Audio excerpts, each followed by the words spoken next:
Hello everyone and welcome to what has got to be one of the most recognisable cars on UK roads, the Vauxhall Astra. First introduced in 1980, the Astra is now in its 8th generation and is ranked as one of the best-selling cars of all time. With a reputation for value, reliability and sharp looks, it's still hugely popular today, despite rivals such as the Ford Focus, Peugeot 308, Mazda 3, VW Golf and Honda Civic providing stiff competition.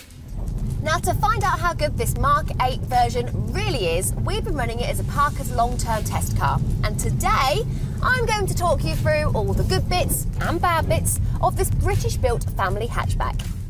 Before I get started, don't forget to subscribe to the channel and turn your notifications on so you get a reminder every time we publish a new video. At the time of filming, the Astra is available with a number of powertrain options, including petrol, diesel and plug-in hybrid. The car we're reviewing here is the plug-in hybrid ultimate spec version, and we'll go into more detail on that later. First though, the interior.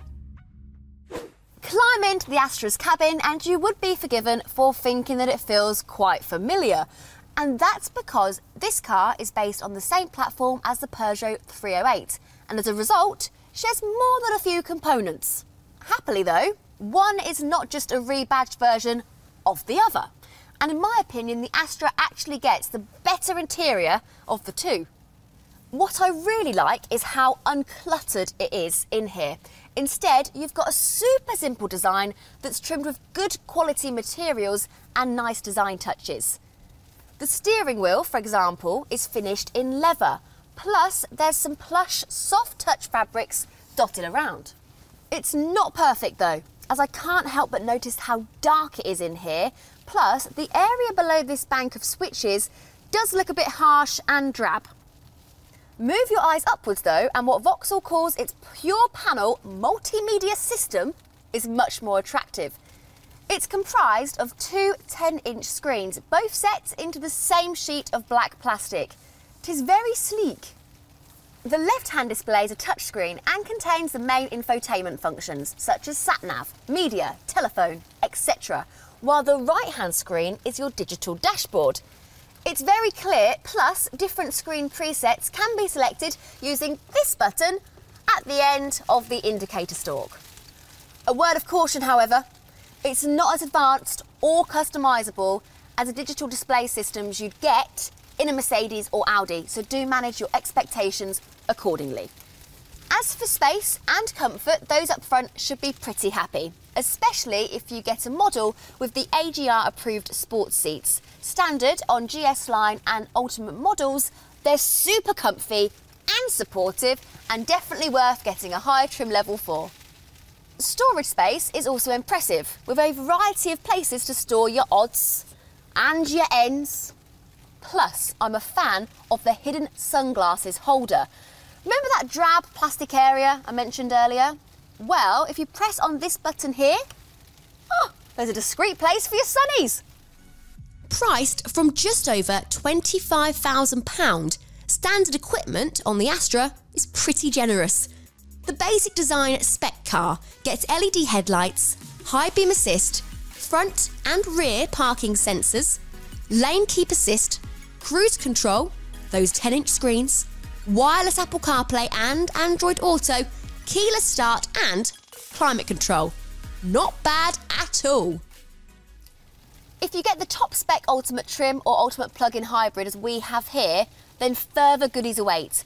For example, the LED headlights are adaptive, as is the cruise control. There's 360-degree parking cameras, an upgraded audio system, wireless phone charging, and, I love this, a heated steering wheel, front seats and windscreen. If you're rather tall and find yourself sitting in the back of the Astra, then you should get some sympathy.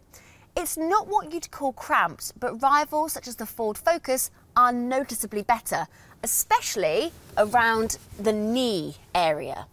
Also note, this panoramic sunroof, standard on the Ultimate model, does cut into headroom too. You do, however, get some handy storage pockets on the back of the front seats, plus a fold-down armrest on GS line models upwards. If you get the Astra with a petrol or diesel engine, boot space is very generous, with 422 litres of capacity with the rear seats in place and 1,389 litres with them folded down. However, if you have the plug-in hybrid Astra like this one, those figures drop considerably to 352 litres and 1,368 due to the engineers having to make space for the battery pack. GS line models and above come with a very handy adjustable height boot floor, but again, this is only available on petrol and diesel versions. So far, this family hatchback seems pretty good, but how will it fare in regards to usability?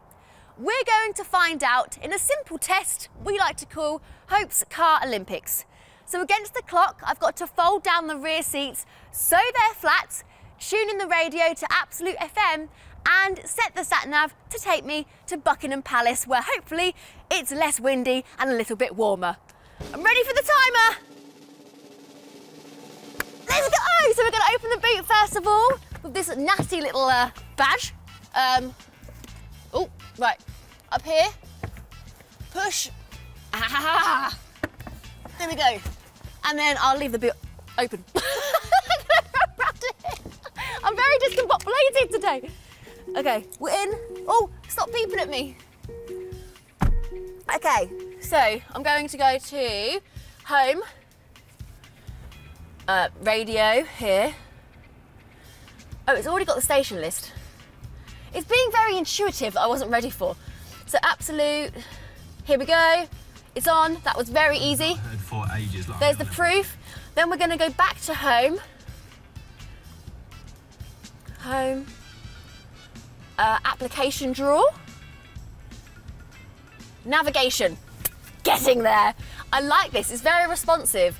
Okay, so Buckingham. Some nice feedback there with a little sound. Buckingham Palace. Searching. Got it. Got it. Got it. Drive. Amazing. Super clear, super easy. That may be the quickest Hope's Car Olympics we've ever done. I'm very happy with that, and I cannot wait to take this car for a spin. Let's go. Right, driving, my favourite part of the review. And I'll start with the powertrain because it's actually pretty interesting. Under the skin of this car is a 1.6 litre turbocharged petrol engine and a 12.4 kilowatt battery. That together make 180 horsepower and 360 newton meters of torque. That's enough for a very healthy top speed of 140 miles per hour with 0 to 62 miles per hour taking 7.9 seconds. What's more impressive though is the battery provides an all-electric range of up to 37 miles, meaning an official fuel consumption figure of 256.8 miles per gallon. Now, because of the way they test fuel economy in cars, that figure isn't actually realistic, and instead we're getting fuel economy in the mid-40s. However, if you do lots of urban driving, the real-world figure could easily be a lot higher than what we're getting, so do bear that in mind. Official CO2 emissions are also just 24 grams per kilometre, which is great for company car BIC rates. One thing we would recommend if you're getting the plug-in hybrid Astra is the optional 7 kilowatt onboard charger. It costs just £500, but pretty much halves the charging time to just under 2 hours from a suitable home or public charger. You can change how the powertrain works using the drive mode selector, but regardless of whether you're in hybrid or pure electric mode, everything feels very smooth. There's an 8-speed automatic gearbox that works seamlessly, while acceleration in both modes is brisk. Now, there is a more powerful 225 horsepower variant of this plug-in hybrid powertrain, but since it has exactly the same torque figure as this model, it doesn't feel that much quicker. When it comes to the Astra's handling, the plug-in hybrid version is compromised due to the extra weight from the additional hardware. That means the neat and tidy handling of the petrol and diesel models feels noticeably more cumbersome and less keen to change direction. Also, the steering on all Astra models isn't exceptional and could do with more feel and weight. The flip side to the heavy plug-in hybrid hardware, however, is that it does improve ride quality. Even with the ultimate spec car's 18-inch wheels, it shrugs off bumps and cracks in the road and feels properly damped. In fact, the Astra is at its best on motorways, where you'll find it nicely refined and excellent at gobbling up big miles. The ultimate spec car especially is very good at this, thanks to a more soundproof windscreen that keeps wind noise levels down. Overall then, the Astra is a nice car to drive in spite of it not being the most entertaining model among its rivals. Which version you go for will have a considerable impact though, so bear this in mind when test driving a dealer demonstrator. When it comes to buying a Vauxhall Astra, there are a few important things that you should consider. But in a nutshell, here's my top 3 recommendations. For the cheapest version, go for the design spec with the 110 horsepower 1.2 litre turbo.